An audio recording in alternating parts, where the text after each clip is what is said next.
안녕하세요. 된 멘토 신범철입니다. 오늘 알아볼 기업은 KPS고요. KPS에 관련된 이슈는 어떤 것들이 있는지 한번 같이 살펴보도록 하겠습니다.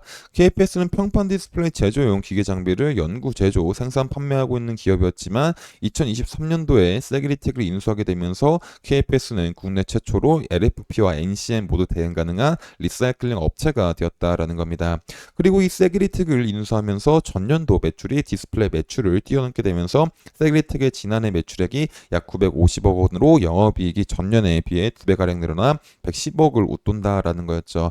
그 결과 이제 KPS의 지난해 연결 기준 매출액은 전년 대비보다 530% 증가한 921억 3,300만 원으로 영업이익과 순이익은 각각 3억 6천만 원과 34억 6,200만 원을 달성해서 흑자 전환에 성공했고 2018년 이후 5년 만에 흑자를 기록했다라는 겁니다. 그래서 앞으로 KPS는 2차 전지 업황에 따라서 매출액이 크게 달라질 수 있기 때문에 이와 관련된 이슈를 살펴보는 게 중요하지 않을까 싶습니다. 그래서 이와 관련된 이슈를 보게 된다면은 일단 2차 전지의 전방 산업인 전기차 시장은 아직까지는 호전이 되고 있는 모습은 아니다라는 겁니다. 일단 이 전기차의 가장 큰 시장인 유럽 쪽은 여전히 판매가 역성장이 이루어져 있고, 결국 역성장이 이루어지고 있는 이유는 유럽에서 가장 큰 전기차 소비국인 독일에 대한 판매량이 감소가 지속이 되고 있다라고 보시면 될 것 같습니다. 그래서 2024년도 3월 달에 대한 판매는 전년비보다 22.2% 하락했다라고 보시면 될 것 같습니다. 근데 이 흐름은 독일에서만 보이는 게 아니라 프랑스 지역 쪽도 마찬가지다라는 거죠. 근데 프랑스 같은 경우는 2월 달에 전기차 판매가 이제 보조금 축소 전 일회성 수요 증가로 인해 가지고 20% 정도 상승한 부분이 있긴 하지만 결국에 보조금과 금리와 인프라에 대한 문제로 전기차에 대한 판매 성장이 아직까지는 뚜렷하게 일어나고 있지 않다라는 겁니다. 그래서 이 유럽 쪽 쪽에서 가장 많은 전기차를 소비하고 있는 독일과 프랑스에 대한 시장이 조금은 부진한 모습을 보여주다 보니까 유럽에 대한 전기차 판매가 역성장이 이루어지게 되면서 전기차에 대한 시장이 아직까지는 이제 업황 반전이 일어나고 있는 상황은 아니다라고 보시면 될 것 같습니다. 그리고 또 다른 이슈를 보게 된다면은 이제 리튬 가격이 있다라는 거죠. 일단 리튬 가격 같은 경우는 리튬 가격이 이제 지난해부터 지속적으로 하락을 하게 되면서 리튬 폐기물 기업들이 리튬 폐기물 처리 비용을 감당할 수 없게 되는 상황이었고, 또 환경오염 문제로 해서 중국 이춘시 일본 리튬 기업들에 대한 공장 가동이 중단될 거라는 소식이 들려오게 되면서 지난달 4월 달에 톤당 99,500위안까지 기록을 해줬다라는 겁니다. 결국 이 가격대는 지난해 12월 4일 이후 3개월 만에 가장 높은 수치를 나타냈다라는 거죠. 결국 이 99,500위안을 기록하게 되면서 배터리 업계에 대한 심리적 마지노선 부분까지 회복을 해줬다라는 겁니다. 결국 리튬 같은 경우는 공급 가격 우려로 인해 가지고 폭락세에 이어났지만은 최근에 이제 리튬 가격이 슬근슬근 반등을 해주고 있다 보니까는 이 가격대에서 이제 보합을 이루어지지 않을까라는 전망이 점점 나오고 있다라는 겁니다. 하지만 아직까지도 이 전방 산업에 대한 것들이 완벽하게 풀리지 않았기 때문에 리튬 가격이 이 10만 이안보다 더 크게 상승하기보다는 이 가격을 유지할 거다라고 보면 될 것 같습니다. 결국에 이제 이 리튬 가격이 이제 하락을 멈추고 조금 반등이 나와주다 보니까는 이제 배터리 핵심 소재, 배터리 셀 가격도 하락을 점점 멈추고 있다라는 거죠. 그래서 이 옆에 표를 보게 된다면은 이 리튬 가격 하락이 이제 완만해지다 보니까는 지난 3월 중국 전기차 리튬 이온 배터리 셀 가격이 2월 달과 비슷한 모습을 보여주고 있다라는 겁니다. 그래서 셀 유형별로 보게 된다면 1와트 시당 가격을 기준으로 각형 3원형 셀과 파우치형 쌍문결 셀 가격은 각각 0.48위안과 0.50위안으로 전월과 같은 모습을 보여줬다라는 겁니다.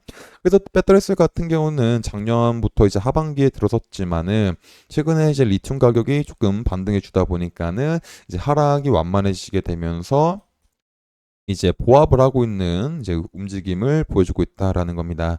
그래서 결론적으로는 이 전기차에 대한 수요 둔화로 인해 가지고 아직까지도 이 배터리 재고에 대한 문제가 완벽하게 해소가 되고 있는 상황은 아니지만은 리튬 가격 반등에 따라서 양극재 가격이 안정화가 되고 있다라는 겁니다. 그리고 또 다른 이슈를 보게 된다면은 역시나 업황이 아직까지는 좋진 않지만은 이제 양극재에 대한 수주는 오히려 전년도보다 더 많아졌다라는 거죠. 그리고 올해 초 가장 많은 수주 잔고를 확보한 거는 LNF다라는 겁니다. LNF 같은 경우는 지난 11일 날 유럽 소재 배터리 업체와 6년간 이제 약 9조 2,380억 원의 규모의 하이니켈 양극재 공급하는 계약을 체결했고 또 SK농가는 이제 3월 25일 날에 13조 1,910억 원에 해당하는 하이니켈 양극재 공급하는 계약을 체결했다라는 겁니다.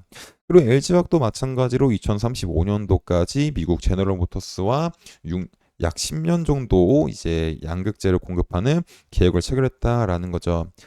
그래서 지금 당장 이제 전기차 시장이 좋지 않지만은 이제 시장에서는 지속적으로 이 시장이 커질 거다라는 이제 확신이 있기 때문에 지속적으로 많은 물량이 들어오고 있다라고 보시면 될 것 같습니다.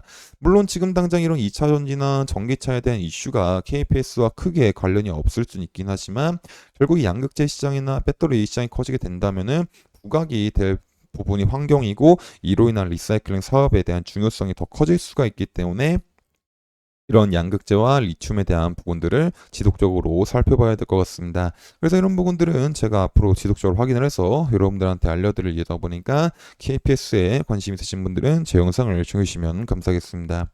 KPS에 대한 주가도 한번 같이 살펴보도록 하겠습니다.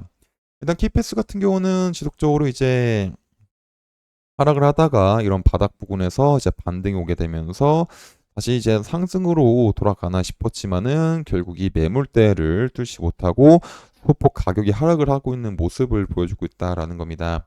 그래서 이 흐름을 일봉에서 조금만 더 자세하게 보게 된다면은 이제 이 바닥 부근에서 이제 거래량이 급등하게 되면서 장대 양봉이 나왔고 그 다음날에도 전날 거래량을 뛰어넘은 이제 양봉이 나왔지만은 살짝 조금 이제 보합세의 느낌 엄청난 뚜렷한 상승보다는 약간 보합에 대한 느낌이 조금 나는 캔들이었다라는 겁니다.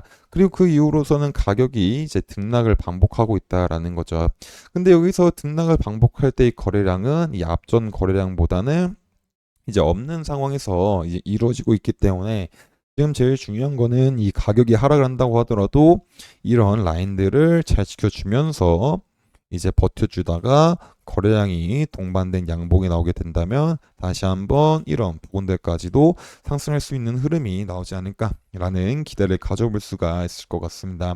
하지만 이런 부분까지 상승이 나온다고 하더라도 나왔을 때는 이 부분들에서 여전히 이제 차익 실현과 어떤 본전 심리에 대한 매도 물량이 나올 수가 있기 때문에 소폭 눌림이 나올 수가 있는 상황도 이제 생각을 해봐야 될 것 같습니다. 하지만 반대로 지금 이 하락을 이제 멈추지 않고 이 라인을 이탈하고 최종적으로 이 부근을 이탈하게 된다면 어느 정도 하방에 대한 리스크 감수는 필요하지 않을까 싶습니다. 그래서 이런 부분들도 제가 지속적으로 확인을 해서 여러분들한테 알려드릴 예다 보니까 KPS에 관심 있으신 분들은 제 영상을 시청해주시면 감사하겠습니다. 이상 대연 멘토 신범철이었습니다.